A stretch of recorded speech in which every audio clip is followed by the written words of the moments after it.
فاعوذ باللہ من الشیطان الرجیم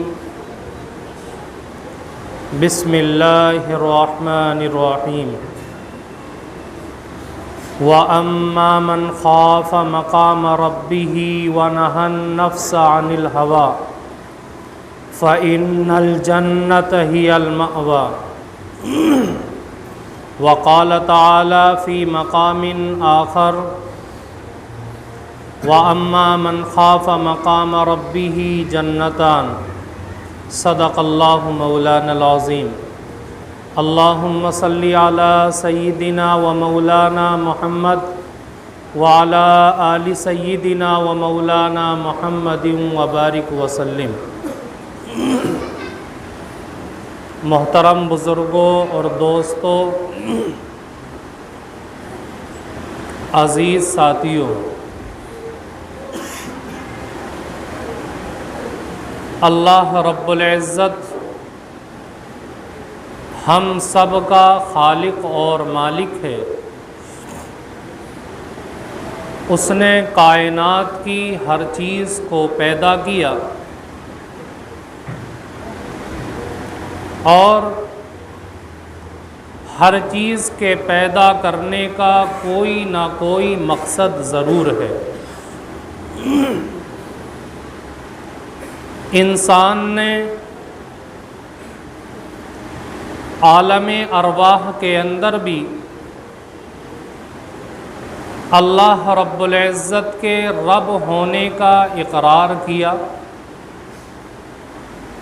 پھر اللہ رب العزت نے اس کو دنیا کے اندر بھیجا امتحان کے لیے کہ یہ دنیا کے اندر بھی مجھے رب مان کر کے زندگی گزارے۔ لیکن انسان دنیا کے اندر آ کر کے اس طرح بے خوف ہو کر کے زندگی گزارتا ہے کہ اسے احساس نہیں ہوتا کہ میرے عمل کے اوپر مجھے پکڑنے والا بھی کوئی موجود ہے۔ اور جب تک اللہ رب العزت کا خوف اور ڈر انسان کے دل میں نہیں ہوگا، اس وقت تک انسان اپنی مرضی کے مطابق زندگی گزارے گا، اپنی مرضی کے مطابق رہے گا، اپنی مرضی کے مطابق کھائے پیے گا، اپنی مرضی کے مطابق جہاں دل چاہے گا جائے گا۔ اللہ رب العزت کا کیونکہ احساس اور خوف اس کے دل کے اندر نہیں ہے۔ میرے بزرگوں، اس لیے قرآن کریم کی ان آیات کے اندر اللہ رب العزت نے اپنے بندوں کے دلوں کے اندر خوف پیدا کرنے کے متعلق بتایا کہ اگر تمہارے دلوں کے اندر اللہ کا خوف ہوگا اور تم اللہ کے خوف کی وجہ سے اپنے آپ کو برائیوں سے روکنے کی کوشش کرو گے تو اللہ اس کے اوپر کیا انعام دے گا، اس انعام کا بھی اللہ نے تذکرہ کیا۔ میرے بزرگوں، آج دو لفظ عام طور پر استعمال ہوتے ہیں، ایک امید کا لفظ اور دوسرے خوف کا لفظ۔ ہم امید کو تو اللہ کی نعمت سمجھتے ہیں لیکن خوف کو نعمت نہیں سمجھتے، حالانکہ خوف بھی اللہ کی نعمت ہے، کیونکہ جب تک دلوں کے اندر خوف نہیں ہوگا اس وقت تک انسان نافرمانی سے نہیں رک سکتا، اس وقت تک انسان گناہوں سے نہیں رک سکتا۔ خوف نہیں ہوگا تو اللہ کے احکامات کو پورا کرنے کی طرف انسان نہیں آئے گا، خوف نہیں ہوگا تو غلط کام کرتے ہوئے انسان کے ہاتھ نہیں ڈگمگائیں گے، خوف دلوں کے اندر نہیں ہوگا تو غلط جگہ پر جاتے ہوئے انسان کے قدم لڑکھڑائیں گے نہیں، اور جب انسان کے دل کے اندر اللہ کا خوف ہوگا تو انسان غلط کرتے ہوئے بھی ڈرے گا، غلط بولتے ہوئے بھی ڈرے گا، غلط دیکھتے ہوئے بھی ڈرے گا، غلط کرتے ہوئے بھی ڈرے گا، کیونکہ اسے معلوم ہے کہ میرا اللہ میرے عمل کے اوپر میری پکڑ کرنے والا ہے۔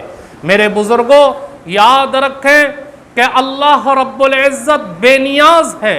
کب اس کی بے نیازی کی نظر پڑ جائے کوئی کچھ نہیں کہہ سکتا، اور جب اللہ کی بے نیازی کی نظر پڑتی ہے تو یاد رکھیں بالم باعور جیسا 400 سال عبادت کرنے والا انسان اللہ 400 سال کی عبادت پر ٹھوکر لگا دیتا ہے، اور جب اللہ کی رحمت کی نظر پڑ جاتی ہے تو اللہ فضیل ابن عیاض جیسے ڈاکوؤں کے سردار کو ڈاکوؤں کی سرداری سے نکال کر بزرگوں کی زندگیوں کا سردار بنا کر کے کھڑا کر دیتا ہے۔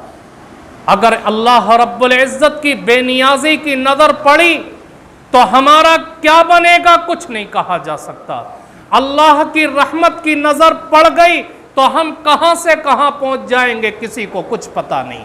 اس لیے اپنی زندگی کے اندر ہم اللہ کے خوف کو پیدا کر کے زندگی گزاریں، اور اس احساس کو لے کر کے زندگی گزاریں کہ میرا اللہ جہاں بے نیاز ہے وہیں میرا اللہ رحمت والا بھی ہے۔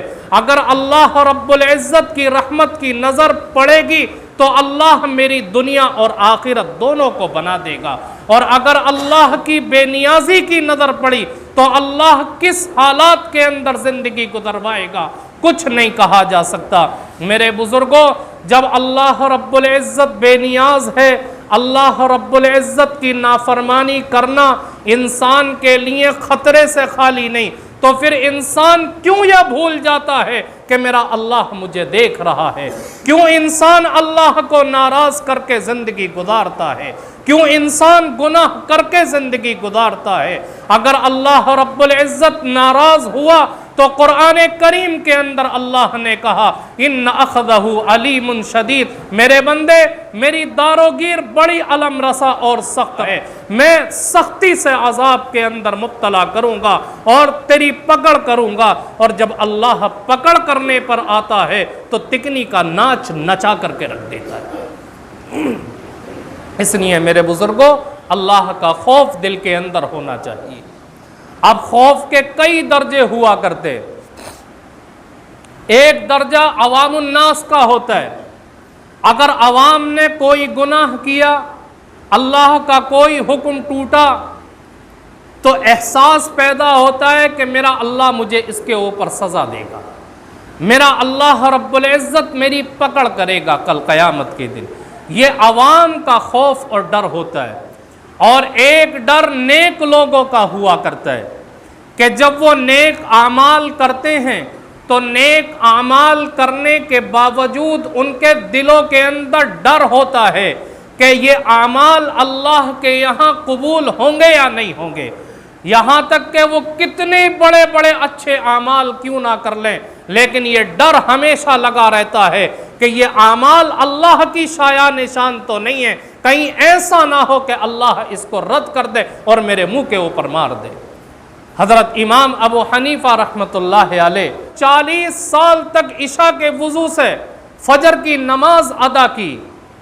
جب بیت اللہ گئے زیارت کرنے کے لیے تو مقام ابراہیم پر 2 رکعت کی نیت باندھی اور پورا قرآن کریم 2 رکعت کے اندر پڑھ لیا، اور فارغ ہونے کے بعد آسمان کی طرف ہاتھ اٹھائے اور اللہ سے دعا کر رہے، ما عبدناک حق عبادتک وما عرفناک حق معرفتک، اے اللہ جیسا تیری عبادت کا حق تھا میں ویسا حق ادا نہ کر سکا، جیسا تجھے پہچاننے کا حق تھا میں تجھے پہچان نہ سکا۔ یہ تھا خوف کہ اتنے اعمال کیے اس کے باوجود ڈر ہے کہ اللہ ہمارے اس اعمال کو رد نہ کر دے۔ یہ ہوتا ہے نیک لوگوں کا ڈر۔ صحابہ کرام راتوں رات اللہ کی عبادت کرتے ہیں، پوری رات اللہ کے سامنے کھڑے رہتے ہیں، اللہ کے سامنے روتے اور گڑ گڑاتے ہیں، اور رات کے آخری حصے کے اندر اللہ سے استغفار کرتے ہیں۔ مولا کریم جیسی عبادت کرنی چاہیے تھی میں ویسا نہ کر سکا، جیسی رات گزارنی چاہیے تھی میں ویسی رات نہ گزار سکا، اللہ مجھے معاف کر دے اور میری کوتاہی کے اوپر درگزر فرما دے۔ یہ نیک لوگوں کا ڈر ہوا کرتا ہے۔ اور ایک تیسرا ڈر ہوتا ہے عارفین کا ڈر، جو اللہ کے بہت زیادہ قریبی ہوتے ہیں ان کا ڈر۔ وہ ڈر کیسا ہوتا ہے کہ وہ پوری زندگی اللہ کے احکام کے مطابق گزارتے ہیں، ہمیشہ زندگی کے اندر اچھے اچھے کام کرتے ہیں، اس کے باوجود انہیں یہ احساس ہوتا ہے کہ ایمان کی دولت جو اللہ نے ہمیں عطا کی ہے یہ دولت ہمیشہ ہمارے ساتھ رہے گی یا نہیں رہے گی، کہیں ایسا نہ ہو کہ موت سے پہلے ایمان کی دولت سلب کر لی جائے۔ ایک صحابی بیٹھے ہوئے رو رہے ہیں، زاروں قطار رو رہے ہیں، کسی نے آ کر کے معلوم کیا کیا تم سے اللہ کی کوئی نافرمانی ہوئی ہے، کیا کوئی گناہ ہوا ہے جس کی وجہ سے اتنا رو رہے ہو؟ ان صحابی کے سامنے گیہوں کا ایک دانہ پڑا تھا، اس گیہوں کے دانے کو اٹھا کر کے کہتے ہیں کہ خدا کی قسم اس گیہوں کے دانے کے برابر بھی مجھ سے اللہ کی نافرمانی نہیں ہوئی۔ تو ان صحابی نے پوچھا پھر کیوں رو رہے ہو؟ کہا کہ آج جو اللہ نے مجھے ایمان کی دولت دی ہے، آج جو اللہ نے نیک کام کرنے کی توفیق دی ہے، یہ کہیں دولت اور یہ توفیق سلب نہ ہو جائے، اس بات پر رونا آ رہا ہے۔ اور میرے بزرگوں، ایسا ہوتا ہے جب اللہ کی پکڑ آتی ہے، اللہ کی آزمائش آتی ہے، تو اللہ رب العزت سور چرانے پر مجبور کر دیتا ہے۔ آپ نے ایک واقعہ سنا ہوگا حضرت شبلی رحمت اللہ علیہ کے شیخ کا، ان کا نام تھا حضرت عبداللہ اندلسی رحمت اللہ علیہ، بڑے درجے کے بزرگ تھے، حافظ قرآن تھے، لاکھوں حدیث کے حافظ تھے، اور ان کی وجہ سے 30 خانقاہیں آباد تھیں، مسجدیں آباد تھیں، 12,000 لوگ ان سے بیعت تھے، ان کے مریدین کا مجمع بڑی تعداد کے اندر تھا، لیکن اللہ کی پکڑ آئی تو سب کچھ ختم ہو گیا۔ ایک مرتبہ اپنے مریدوں کے ساتھ سفر کا ارادہ کیا اور عیسائیوں کی ایک بستی کے پاس سے گزر ہوا۔ وہاں بستی کے اندر پہنچے تو نماز کا وقت ہو گیا، پانی پاس موجود نہیں تھا، وضو کے لیے پانی تلاش کیا، ایک کنویں پر پہنچے اور وہاں پر وضو کر کے نماز ادا کی۔ وہاں اس کنویں پر بہت ساری لڑکیاں پانی بھر رہی تھیں۔ حضرت عبداللہ اندلسی رحمت اللہ علیہ کی نظر ایک لڑکی کے اوپر پڑی۔ اس لڑکی کے اوپر نظر پڑی تو وہ حسین و جمیل لڑکی تھی۔ اس لڑکی کو دیکھتے رہ گئے، دوسری لڑکیوں سے معلوم کیا کہ یہ کس کی بیٹی ہے؟ بتایا گیا کہ یہ اس بستی کے سردار کی بیٹی ہے۔ چنانچہ اس لڑکی کے پیچھے چلنے لگے۔ مریدین نے کہا حضرت کہاں جا رہے ہیں؟ کہنے لگے میرے جسم کے اندر، میرے دل و دماغ کے اندر اس لڑکی کی محبت بیٹھ گئی ہے، اب میں اسی کے پیچھے جا رہا ہوں، تم مجھے چھوڑ کر کے یہاں سے چلے جائیں۔ جب یہ بات سنی تو سب کے سب حیرت کے اندر رہ گئے کہ جس شیخ کی وجہ سے ہزاروں مسجدیں آباد تھیں، جس شیخ کی وجہ سے 30 خانقاہیں آباد تھیں، ہزاروں لوگ جس سے فیضیاب ہو رہے تھے، آج وہ سب کچھ چھوڑ کر کے ایک لڑکی کے پیچھے جا رہا ہے۔ سمجھانے کی کوشش کی، لیکن کہا کہ اب میرا دل میرے بس میں نہیں ہے، جو چیز تھی وہ ساری کی ساری مجھ سے سلب کر لی گئی، تم مجھے چھوڑ کر چلے جاؤ۔ چنانچہ سارے کے سارے مریدین چھوڑ کر کے چلے آئے۔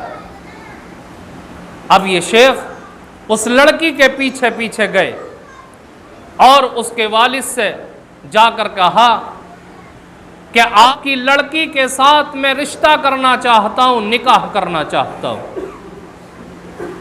اس نے کہا کہ ہم اپنی بیٹی کا ہاتھ آپ کے ہاتھ میں تو دے دیں گے، لیکن پہلے کچھ دن ہمارے یہاں رہو، جب جان پہچان ہو جائے گی تو تمہارے ساتھ نکاح کر دیا جائے گا۔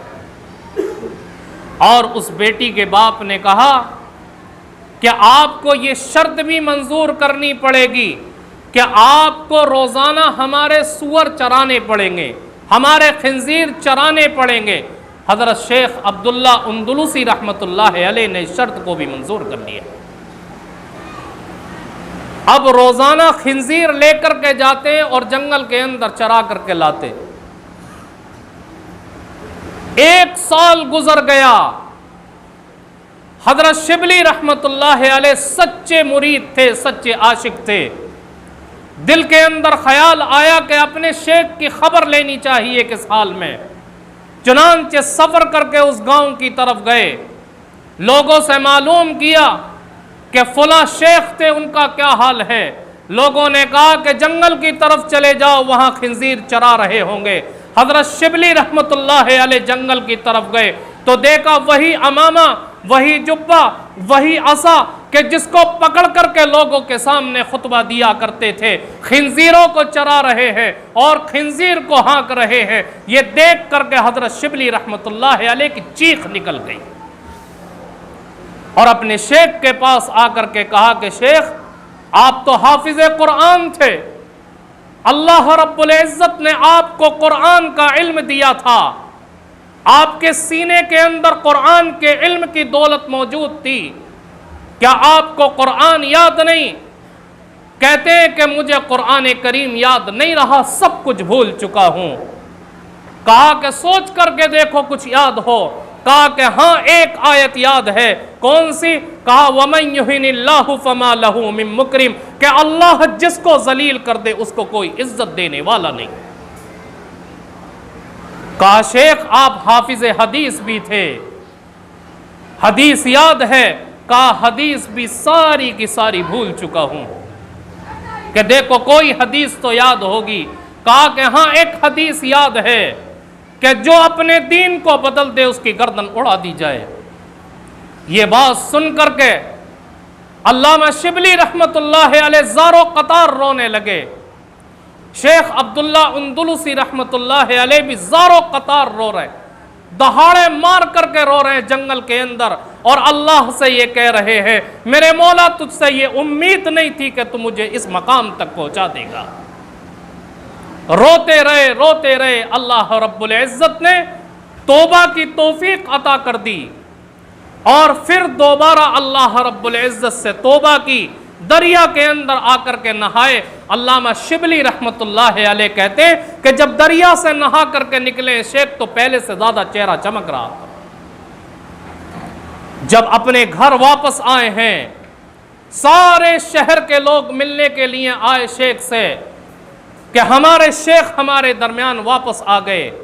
تو علامہ شبلی رحمۃ اللہ علیہ نے معلوم کیا، حضرت یہ بتائیے کہ آپ کے اوپر یہ پکڑ کیسے آئی؟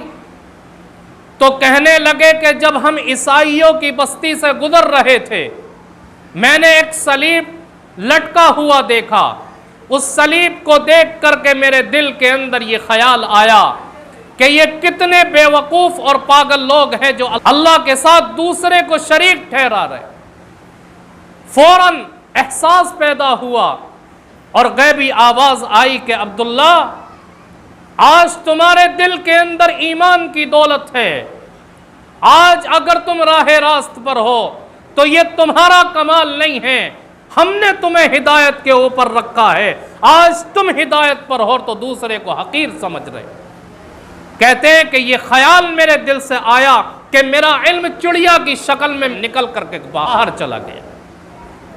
میرے بزرگوں، اس واقعے کے اندر ہم غور کریں کہ اتنا بڑا اللہ والا کہ جس کی وجہ سے 30 خانقاہیں آباد تھیں، 12,000 کا مجمع جس کا مرید تھا، لاکھوں مسجدیں آباد تھیں، لیکن ایک غلطی ہوئی، چھوٹی سی غلطی تو اللہ کی طرف سے ایسی پکڑ آئی کہ اللہ نے خنزیر چرانے پر مجبور کر دیا۔ آج ہماری زندگی کے اندر کتنے گناہ ہوتے، آج ہماری زندگی کے اندر کتنی نافرمانیاں ہوتی ہے، ہمارے دلوں کے اندر احساس پھر بھی پیدا نہیں ہوتا کہ جو اللہ اپنے ایک برگزیدہ اور نیک بندے کو خنزیر چرانے پر مجبور کر سکتا ہے، کیا وہ اللہ ہمیں درد ٹھوکریں کھانے پر مجبور نہیں کر سکتا؟ اس لیے میرے بزرگوں، اپنے دلوں کے اندر اللہ کا خوف پیدا کریں۔ جب خوف پیدا ہوگا تو گناہ کرتے ہوئے انسان ڈرے گا۔ اللہ والوں کی زندگی کے حالات اگر پڑھے تو حیرت ہوتی ہے کہ اللہ نے کیسے خوف کا مقام ان کو عطا کیا تھا۔ پوری زندگی انہوں نے اللہ کی دین کے لیے قربان کر دی، لیکن آخری وقت کے اندر احساس ہو رہا ہے کہ میرا اللہ کہیں ایسا نہ ہو کہ میری زندگی کے اعمال کو رد کر دے۔ حضرت عبداللہ ابن مبارک رحمت اللہ علیہ بڑے درجے کے محدث گزرے۔ حضرت سفیان ثوری رحمت اللہ علیہ عمر میں ان سے بہت بڑے تھے، لیکن جب عبداللہ ابن مبارک رحمت اللہ علیہ کو دیکھتے تھے تو کہتے تھے کہ یہ خراسان کے محدث ہیں، اور عبداللہ ابن مبارک کو دیکھ کر کے کھڑے ہو جایا کرتے تھے۔ امام اعظم ابو حنیفہ رحمت اللہ علیہ کے شاگرد تھے، جب حدیث کا درس دیا کرتے تھے تو اتنا بڑا مجمع ہوتا تھا حدیث کا درس سننے والا۔ کتابوں کے اندر لکھا ہے کہ اس وقت یہ مائک کا سسٹم نہیں تھا، ساؤنڈ کا سسٹم نہیں تھا، بلکہ مکبرین ہوا کرتے تھے ان کی آواز آگے پہنچانے والے۔ تو 1100 مکبر تھے جو حدیث کی آواز آگے پہنچایا کرتے تھے۔ اندازہ لگائیں کہ جب مکبر 1100 تھے تو علم حدیث حاصل کرنے والے کتنی بڑی تعداد میں ہوں گے۔ اتنا بڑا مجمع تھا، پوری زندگی حدیث کا درس دیتے گزر گئی۔ جب آخری وقت آتا ہے، موت کا وقت قریب ہے، تو دیکھیے اللہ والے کے دل کے اندر کیسا ڈر ہے۔ موت کا وقت قریب ہے، اپنے شاگردوں سے کہا کہ مجھے چارپائی سے اتار کر کے زمین پر لٹا دو۔ شاگردوں نے نظر انداز کیا، کیونکہ کوئی قالین نہیں تھی، زمین تھی۔ پھر تھوڑی دیر کے بعد کہا کہ مجھے نیچے اتار کر زمین پر لٹا دو۔ استاذ کی بات کو ملحوظ رکھتے ہوئے، ادب کو ملحوظ رکھتے ہوئے شاگردوں نے چارپائی سے اتار کر زمین پر لٹا دیا۔ اب جیسے ہی زمین پر لیٹے ہیں عبداللہ ابن مبارک رحمت اللہ علیہ، تو اپنے رخسار کو، اپنے گالوں کو زمین کے اوپر رگڑنے لگے اور کہنے لگے مولا کریم عبداللہ ابن مبارک کے بڑھاپے پر رحم کر دینا، اللہ عبداللہ کے بڑھاپے پر رحم کر کے اس کو معاف کر دینا۔ میرے بزرگوں اندازہ لگائیے، اللہ سے یہ نہیں کہا میرے اللہ میں نے 40 سال تک حدیث کا درس دیا، اتنے بڑے مجمع کو حدیث کا علم سکھایا، اللہ اس علم سکھانے کی وجہ سے مجھے معاف کر دے۔ کیا کہہ رہے ہیں کہ اللہ میرے بڑھاپے پر رحم کر کے مجھے معاف کر دے، کیونکہ انہیں معلوم تھا اللہ بے نیاز ہے، کہیں ایسا نہ ہو کہ اللہ میری زندگی کے اعمال کو رد نہ کر دے، میرے منہ پر نہ مارتے کہ عبداللہ تمہارے اعمال قبول نہیں۔ آج ہماری زندگی کے اعمال کیا ہیں؟ پوری زندگی گناہوں سے بھری پڑی ہے، ہماری زندگی کے اندر اللہ کی نافرمانیاں بے پناہ ہیں، ہماری زندگی اللہ کے احکامات کے توڑنے سے بری ہوئی ہے، ہماری زندگی کے اندر اچھے اعمال نہ کے برابر ہے، لیکن ہم سینہ تان کر کے جیتے، کوئی احساس نہیں ہوتا کہ اس اللہ کے پاس بھی جانا ہے۔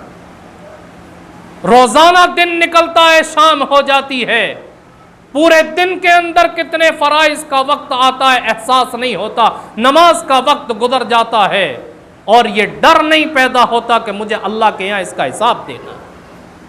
مارکیٹ کے اندر بیٹھ کر کے جھوٹ بولتے ہیں، دھوکہ دھڑی کرتے ہیں، خیانت کرتے ہیں، لوگوں کے ساتھ غلط کام کرتے ہیں، لیکن اس کے باوجود ہمارے کانوں پر جو نہیں رینگتی کہ مجھے اللہ کے سامنے اپنے ان اعمال کا حساب دینا۔